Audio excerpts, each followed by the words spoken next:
Hello everyone and welcome. My name is Eva and I am excited because, well, I am generally always pretty excited, but today I'm exceptionally excited because we are going to be talking about the film Malcolm and Marie.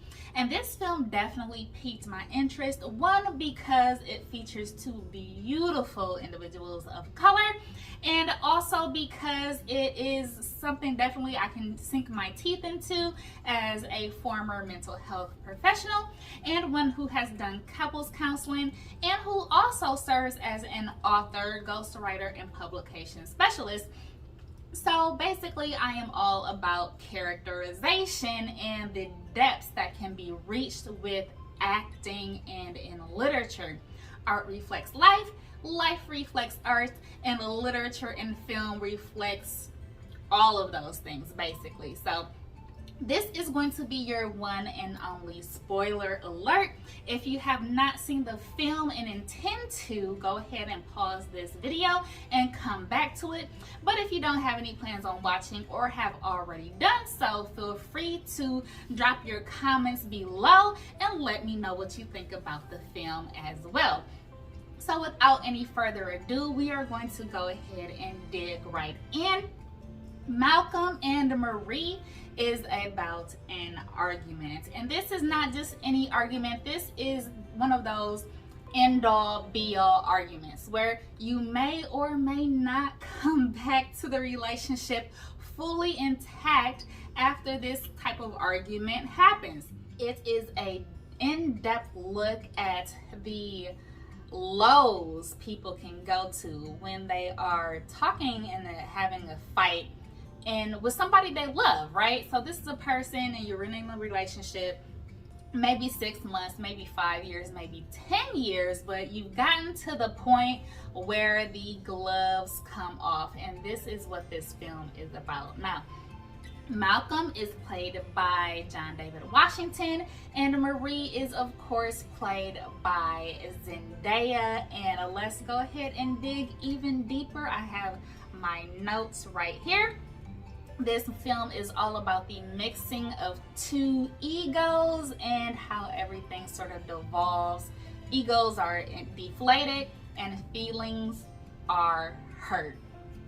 How does this speak to the modern day relationship? Well, because it's going on all the time, you are certainly going to see parallels in some of your interpersonal interactions in this film. So as a mental health professional, one of the things that I do initially is take a good look at the person who is in front of me, or as an author, I take a good look at where I want the character to go. So a little bit of background on Malcolm. Malcolm is college educated. He comes from a two-parent household. As the plot unfolds, we can see that his mother is a therapist and his father is a professor. And we also realize in the conversation that his sister is also a successful professional. Malcolm himself is a producer, a screenwriter, playwright. He has written and premiered this movie.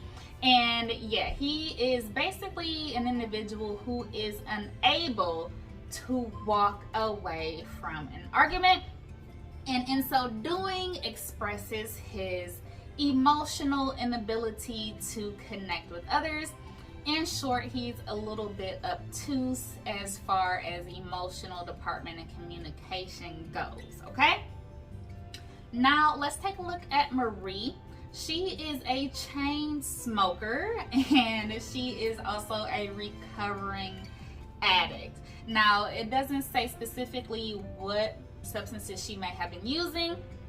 At one point, Malcolm stated that she was pilled out, perhaps that she was on some sort of pain relief medication, or cocaine, heroin, who knows. She is a drug addict, or recovering drug addict, I'm sorry.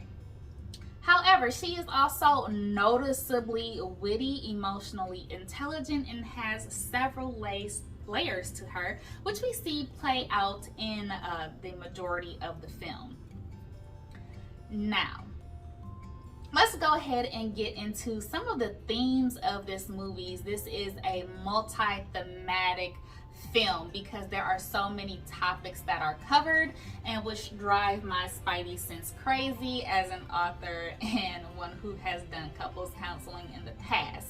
So some of the themes that I noticed right away are drugs, alcohol, power, sex, criticism, appreciation, and gratitude, as well as shame, love, and the importance of the almighty apology.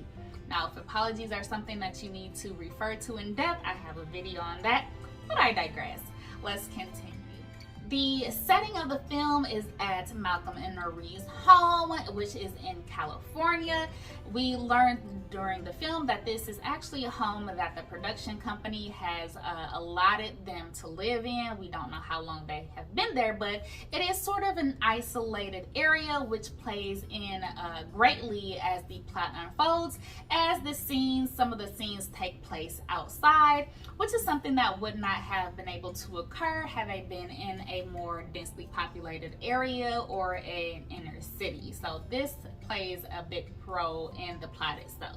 The audience is introduced to Marie with a dramatic sigh. We can see that this woman is clearly unhappy. Now, in opposition to this, Malcolm is elated. He is happy, he is pouring himself a drink, and he is ready to celebrate himself. The two have just gotten in from a premiere of his movie that we as the audience can see he has put a lot of effort and direction in, but however, Marie is just not happy, and initially we don't know why until the plot unfolds a little bit deeper. So as Malcolm is pouring himself a drink, this is likely not his first of the evening, we hear his first monologue. So Malcolm claims life is good, we effing did it. And in response, Marie says, we did what? Now, mind you, she is clearly exasperated. She's fed up. She is not with the night at all. And she says, we did what? And so here we are introduced to the crux or the main point of the spat. Now, he says, I wrote and directed and premiered a movie that knocked the audience the F out tonight. Malcolm goes on to revel in the response of not only the crowd, but the critics. So he is expecting a stellar review from the film that he premiered earlier on in the evening. Now, the audience may think of something like, hey, she should be happy for him, or hey, what is the matter? And we get a little bit of a glimpse into what is wrong coming up. So around the 13-minute mark, we learn that Malcolm thanks nearly everyone in his speech except Marie. And given that they've been in a relationship for 5 years, this does not sit well with her at all. So tell me what you think in the comments. If you're with someone for 5 years and they were going on to create some sort of speech, some sort of life speech, would you expect to be included in a speech delivered by your significant other of 5 years? He or she has thanked the gardener, their parents, their friends, the tailor who created the looks for the movie. Would you expect as their significant other to also be thanked? So this plays into the theme of appreciation and gratitude. We believe at this point that if they're still in a relationship, that perhaps some sort of acknowledgement is in order. Let me know what you think. So oddly enough, Malcolm's triumph comes at Marie's expense, as we soon learn. To further twist the knife, to further enrage Marie for not having received an apology, we learn that Marie believes that the film is based on her life and that she is genuinely unappreciated. She states, you spend your entire life catering to the feelings and the whims of literally everyone but me. How many times have you felt like that before? How many times have you felt like in your relationship you have gone the extra mile or have done paid attention to the tiniest details only for them to go unnoticed? How does this make you feel? Leave me a comment below. So all the while the initial argument is starting, Marie is still cooking for Malcolm, and of all things, it is macaroni and cheese. And here we are first introduced to what is called Chekhov's gun.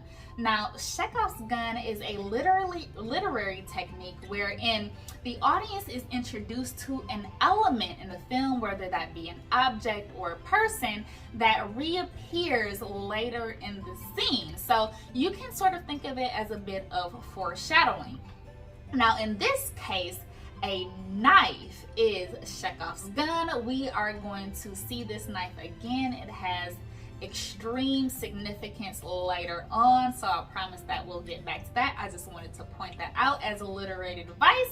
So if you ever decide to write your own play or piece of literature, you know how to use a literary device like this. At this point, Malcolm has realized that he's done something to offend Marie. He's not entirely sure yet. She is trying to disengage from the argument because we can see that her emotional response is pretty much, dysregulated at this point. She is angry, is upset, and she says, "Let's not do this tonight." So again, how many times have you been in an argument with somebody who you did not want to fuss with at that particular moment in time? You wanted an opportunity to maybe calm down, but they were unrelenting and they wanted to get down and dirty right then. All I'm saying is that it might be a good rule of thumb to disengage when the other person has recommended that you do so. Nothing good can follow, as we see right here. At this point, we have learned that there have been some things that have been revealed in this film that Marie wanted to perhaps leave a little bit private or have at least been acknowledged for. And that is the fact that she is a recovering drug addict, and apparently some of the features of the film were directly related to her. Instead of disengaging from the arguments, Malcolm decides to go in full force, guns a-blazing, at which point he states, "Marie, when I met you, you were an effing pilled out disaster. You were barely 20 years old. Couldn't have a conversation without nodding off or passing out or breaking down." So he throws his supportiveness in her face, and he essentially is attacking her and tearing her down. Again, if this has ever been you in an argument or on the receiving or giving end, let me know. This is a point where it's no holds, basically. And my immediate reaction is, why did you accept this individual in such a state? If she was a disaster, if she was on drugs, if she couldn't get her life together, this says more about you than it does the other person if you have been willing to accept this person in this state. How can you complain about somebody 5 years later for what they have experienced, gone through, and tried to mitigate in the past? This is not right on so many levels, both emotionally and mentally. There are 5 pivotal moments that I have identified in this film, and let's go ahead and get into it. The first of which I have identified happens when they are in the kitchen and she lets Malcolm know what her problem is after he has sort of coaxed or pulled it out of her essentially, and she states, "You made a movie about my life." Now, this is the initial conflict that the two will continue to argue around during the duration of the film, and it brings out the nasty in both of them. Okay, so Malcolm proceeds to reveal the level of cruelty he is able to stoop to by essentially revealing what the film was really all about, and neither Marie nor the audience was fully ready for his revelation, but apparently he was, because he had an argument to win. So a lot of times, again, what I would see in the counseling arena is that people are more interested in winning the fight than they are in solving the problem. People have this, very ineffective notion that they will feel better if they tear the other person down. In a relationship, this is simply not going to be effective, right? There's no telling how that other person might react. So another statement that he made, another quote, is that why do you love being hurt, traumatized, and effing eviscerated? So this is another thing I want to point out that's happening a lot that I see in modern day relationships, and that is that people talk to each other just however they want to. So, and then in this same scene, this sort of bathtub scene where Marie is about to, lose it, but to her credit, she doesn't. He says, "I love you." And it's like, maybe you should have led with "I love you" and left all of that other extra stuff out about why you like to be eviscerated and demolished out. But here we go. You all have to see the details for yourself. I'm not going to reveal everything in case you do want to go watch thereafter. But the bathroom scene, the bathtub scene, is definitely a huge part of this film. And this is what I feel as at this point is one of those moments of no return. Because at this point, Malcolm has put all of his business, all of his history, all of his cards out on the table. And it ain't pretty. So let's get into the next pivotal point. All right, next, the film review is in. All right, so we can only assume that it's been an hour or so, maybe 2 or 3, depending on how long the car ride was home. But the reviews start to pour in, and of course, they are not necessarily, well, not all of them are necessarily what Malcolm wanted. And more notable quotes from this arena is at the 1 hour and 1 minute mark. He says, "Cinema does not need to have a effing message. It needs to have heart and electricity." And I think that this is definitely speaking to this film itself. The film Malcolm and Marie definitely has heart. It definitely has electricity. And the message is essentially up to the audience to be able to decipher and apply to their own lives for themselves. So number 4 is the knife scene, the next pivotal moment, and this is the scene where we return to Chekhov's gun. Marie grabs a knife, y'all, and at this point it's like, hey, what you about to do with that knife? But anyway, this scene shows the depths of Marie's character and how brilliantly Zendaya plays this. Just when we think we know this character, Marie peels back yet another layer to reveal even more depths, more intellect, more emotion than we have seen previously in the film. And this speaks back to the point that I made earlier about the characters needing to be strong enough to carry the day. Their interest, their influence, their enthusiasm, their believability needs to carry through the film, because again, this is only based on 2 people. There's not shoot 'em up action scenes. There are no car chases. This is all about the emotional reactions and depths of these characters, which she captures brilliantly. So I won't give away too much about this part. You have to go and watch it yourself. But in short, she scares Malcolm for real. All right, so fifth and finally, the pivotal moment in this film is the bedroom scene. So this is sort of the denouement, which is also known as the point, the final part in a player movie in which the narrative strands are pulled together and matters are either explained or resolved. And typically your denouement is something that is satisfying to the audience because they get a resolution, but not all films have a clear cut and dry resolution. The audience is left to sort of spin their wheels and come to their own conclusions, which is exactly what happens in Malcolm and Marie. We don't really know what is going to happen, but there are several important quotes that I want to mention here. One of which is that Marie says in response to the bathtub scene, "I don't need to know all the moves and steps and the places that brought you to my doorstep. You are here." And she also states, "The unknown.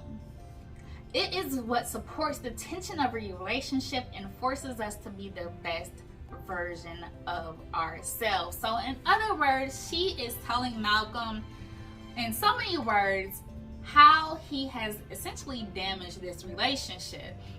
He has put all of his cards on the table in an attempt to destroy her, which basically what he's succeeded at is destroying the image of himself. Marie says at the 1 hour, roughly 13-minute mark, "I did not mean to give all that away." And this really touches me, not only as someone who's done counseling in the past, but someone who has definitely been in their share of relationships and only realize when it is too late that we have maybe said too much, that we've given too much of our heart, our soul, and our past memories to another person, which has essentially made us vulnerable, right? Because we don't know if this person is going to take the information we have given them and use it to make a movie, for example, or if they are going to hold our information, cherish it, and keep it dear to their hearts as if they're their own secrets and their own things that they may not necessarily be proud of. So how many times have you or someone that you've known given a little bit too much of themselves only to have it come back and blow back thereafter?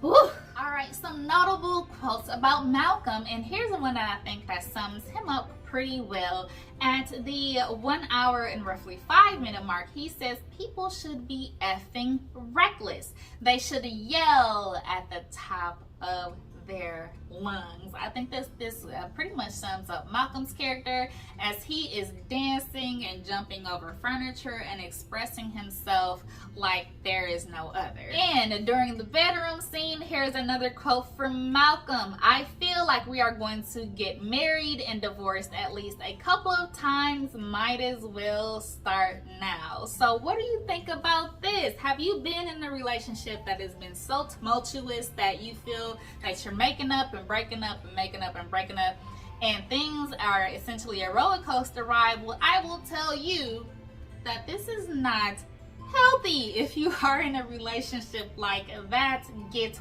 off the ride. There ain't gonna be no breaking up and making up, divorcing, and getting back married.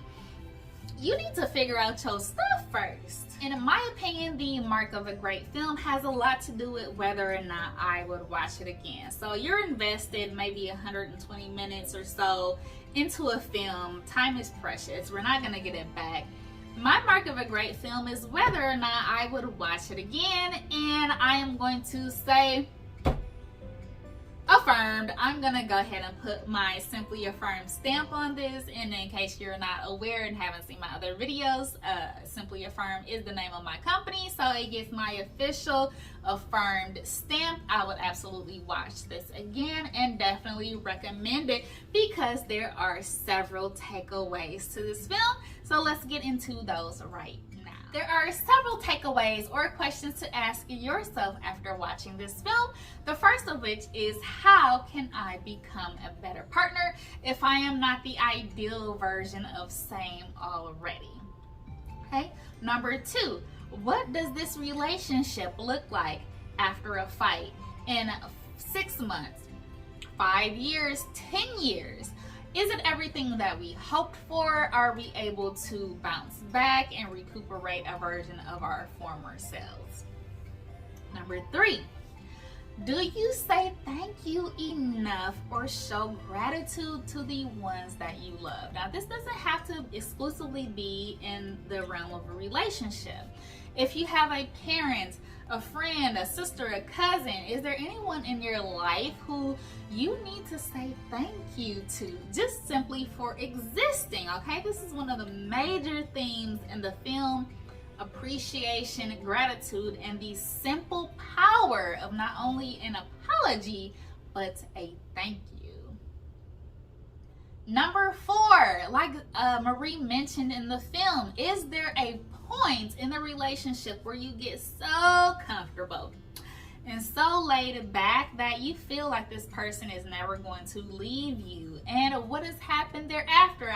Thinking about my own situations, I've got comfortable in relationships and then get left. Okay, you can't do that. You have to treat the relationship as it's fresh, like the job you don't want to lose, or like something along those lines. If that person means the world to you, you can't sit back and rest on what you've done for them 5 years ago. It doesn't work like that.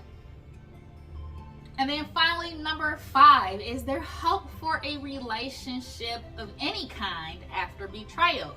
So you've been in a romantic relationship, or you have a friend or a relative that has done you wrong. Is it the case that time heals all wounds, or are there certain things that are simply unforgivable? If you take a knife, stab someone in the back, twist it, take it out, and then say, "I love you," is this enough to save the relationship? Let me know in the comments below. I certainly hope that you have enjoyed this plot summary and character analysis. The follow-up video to this one is going to be, how can you tell if your significant other is about to leave you? And this follow-up video is in response to this one because at the end of this film, we don't really know what is going to happen. Has too much damage occurred? Is one party going to leave the other? So take a look at that video for sure. And of course, if you need any help with the communication process in your relationship or any other interpersonal communication skills, feel free to contact me by following the link below. And of course, check out my course on how to effectively communicate in your relationship.